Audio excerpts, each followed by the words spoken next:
वकील साहेब नमस्कार. नमस्कार. प्रबंधभूमीतर्फे आपलं स्वागत. वकील साहेब, मागच्या आठवड्यात म्हणजे 27 मेला मालेगावात अत्यंत अशी खळबळजनक, पूर्ण सगळ्यांना हादरून टाकणारी आणि विचारात टाकणारी अशी एक घटना घडली. मालेगावचे माजी महापौर मलिक युनुस इसा यांच्यावरती गोळीबार झाल्याचं प्रकरण झालं. तर या संदर्भात नेमकं पोलिसांनी आतापर्यंत काय केलं, कुठले आरोपी निष्पन्न झाले, त्या आरोपींना कोर्टात आणलं गेलं का, आणि त्यांना पुढे काय, त्या संदर्भात काय नेमकं झालं, यावर आपण आमच्या दर्शकांसाठी प्रकाशझोत टाकावा अशी आपणास विनंती. निश्चित. दिनांक 27/5/2024 रोजी रात्री सुमारे 12:30 ते 1च्या दरम्यान अब्दुल मलिक हे माजी महापौर हे त्यांच्या मित्रासमवेत सुप्रीम टाईलच्या दुकानावर बसलेले असताना मोटरसायकलवर 2 अज्ञात हल्लेखोर तेथे आले व त्यांनी अचानक तेथे गोळीबार सुरू केला. त्यामध्ये अब्दुल मलिक हे गंभीर जखमी झाले व त्यांच्या शरीरात 5 गोळ्या लागल्या होत्या. 2-3 गोळ्या हे त्यांच्या छातीमध्ये घुसल्या होत्या. 1 गोळी त्यांच्या हाताला लागली होती, 1 गोळी त्यांच्या पायाला लागली होती.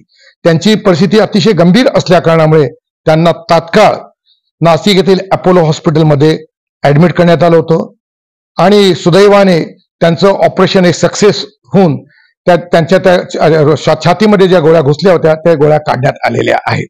त्याच्यानंतर सदरचा संपूर्ण प्रकार हा सीसीटीव्ही फुटेजमध्ये कैद झाला. त्या अनुषंगाने पोलिसांनी सुरुवातीला 2 आरोपी शेख मंसूर व खलील या 2 आरोपींना 28/5/2024 रोजी अटक केली व त्यांना कोर्टापुढे मालेगावातील ज्युडिशियल मॅजिस्ट्रेट साहेब यांच्या कोर्टापुढे हजर केलं.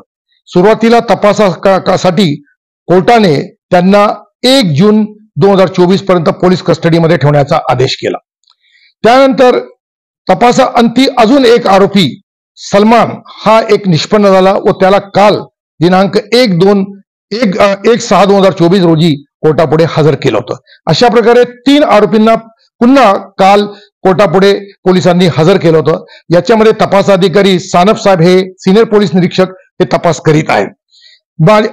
ज्याच्यामधले जे जखमी आहे अब्दुल मलिक यांनी माझी खासगी वकील म्हणून त्याच्यात नेमणूक केली आणि काल आम्ही परत कोर्टापुढे कोर्टाला विनंती केली की यांच्या पोलीस कोठडीमध्ये वाढ करण्यात यावी, कारण की 4 दिवसाचा पोलीस कस्टडी हा पुरेसा नाहीये.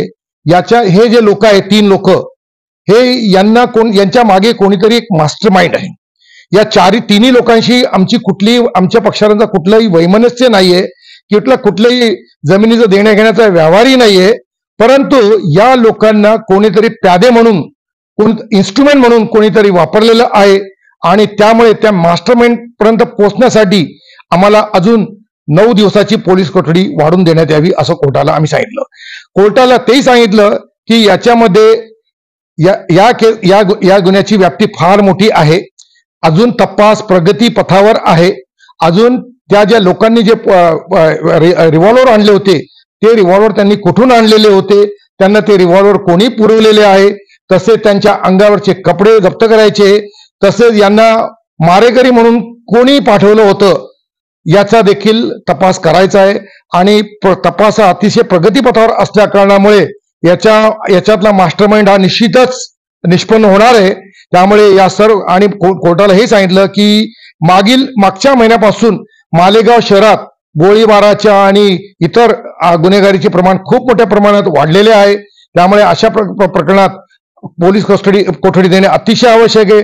जर पोलीस कोठडी वाढून दिली नाही तर तपास हा प्रगतीपथावर जाणार नाही आणि मास्टर माइंड पर्यंत आम्हाला पोहोचता येणार नाही. लोकांमध्ये अतिशय दहशतीचे वातावरण, भीतीचे वातावरण आहे. रात्री लोक घराबाहेर निघण्यास देखील घाबरत आहे.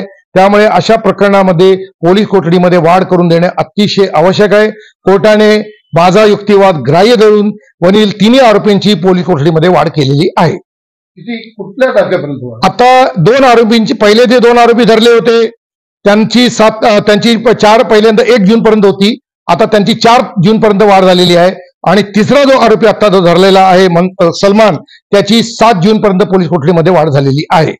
अच्छा, वकील साहेब, पोलिसांचं म्हणणं आहे की याच्या दोन्ही साईडने हमला झाला एकमेकांवर, तर त्या संदर्भात ऑपोजिट साईडवर पण काही कोणावरती गुन्हे, त्याच्यात काउंटर केसेस पोलिसांनी क्रॉस कंप्लेंट दाखल झालेली आहे, परंतु क्रॉस फायरिंग झाली असं अजून काही निष्पन्न झालेलं नाहीये.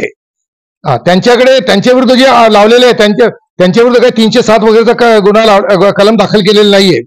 मात्र जे आता आरोपी अटक झालेले आहे अब्दुल मलिकवर ज्यांनी हल्ला केलेला आहे त्यांच्यावर 307चं कलम, अटेम्प्ट टू मर्डरचं कलम लावलेलं आहे आणि आर्म्स ऍक्टचे कलम लावलेले आहे.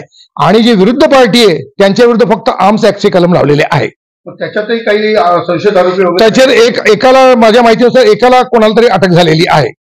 अच्छा, त्याच्यातही एकाला अटक झालेली आहे. त्यांना कोर्टात काय त्यालाही कोर्टाला त्याच्यातला एक जो आरोपी धरला त्यालाही कोर्टाने पोलीस कोठडीचा हुकूम केला आहे. अच्छा, त्यांचं काय नाव सांगते? फारुख पटेल त्या इसमाचं नाव आहे. अच्छा, हा, ठीक आहे. आता मग पुढे पोलिसात निष्पन्न ज्या पद्धतीने तपासात काय निष्पन्न होईल त्याप्रमाणे पुढे हो याच्यात मध्ये निश्चितच काही अजून बऱ्याच लोकांचा सहभाग असल्याचं निष्पन्न होत आहे. मी आपल्याला पहिलेच सांगितलं की हे जे आरोपी आहे हे काही मास्टर माइंड नाहीये. यांना फक्त हायर केलंय, कॉन्ट्रॅक्ट किलर म्हणून हायर केलं गेलेलं आहे आणि काही लोकांनी त्यांचा पर्सनल स्कोर सेटल करण्यासाठी या लोकांना पाठवलेलं आहे. आता सध्या तपास प्रगतीपथावर असल्यामुळे हे बरेचशे गोष्टी पोलिसांना कॉन्फिडेन्शियल ठेवावे लागतात. त्यामुळे सगळ्या गोष्टी अजून काही सांगता येणार नाही. जसजसा तपास प्रगतीपथावर जाईल तसतसे आरोपी निष्पन्न होत जातील. खूप खूप धन्यवाद वकील साहेब. आपण आमच्याशी संवाद साधून आपण ही संपूर्ण माहिती सांगितली त्याबद्दल खूप खूप धन्यवाद. वकील साहेब, एकंदरीत मात्र मालेगावची जनता असले कुठलेही गुन्हेगारीचे प्रकार इथे होऊ नये अशा अपेक्षित आहे आणि पोलिसांनी योग्य पद्धतीने कुठल्याही गोष्टीचा तपास करून लोकांना न्याय द्यावा आणि अशा पद्धतीची हे जे दहशत निर्माण करणार मग ते कोणी असो अशी दहशत ही नक्कीच थांबली पाहिजे अशा अपेक्षेमध्ये लोक आहेत. आणि जे कोणी याच्यात गुन्हेगार असतील जे कोणी त्यांच्यावर सगळ्यांना त्यांना कायदेशीर शिक्षा झालीच पाहिजे आणि ह्या प्रकार सगळे नक्कीच थांबवले पाहिजे आणि लोकांमध्ये निर्भीडपणे वावरण्याची लोकांना मुभा मिळाली पाहिजे ही अपेक्षा करून मी धन्यवाद निश्चितच थांबतो इथे. धन्यवाद. ताज्या व महत्त्वाच्या बातम्या बघण्यासाठी प्ले स्टोअर वर जा.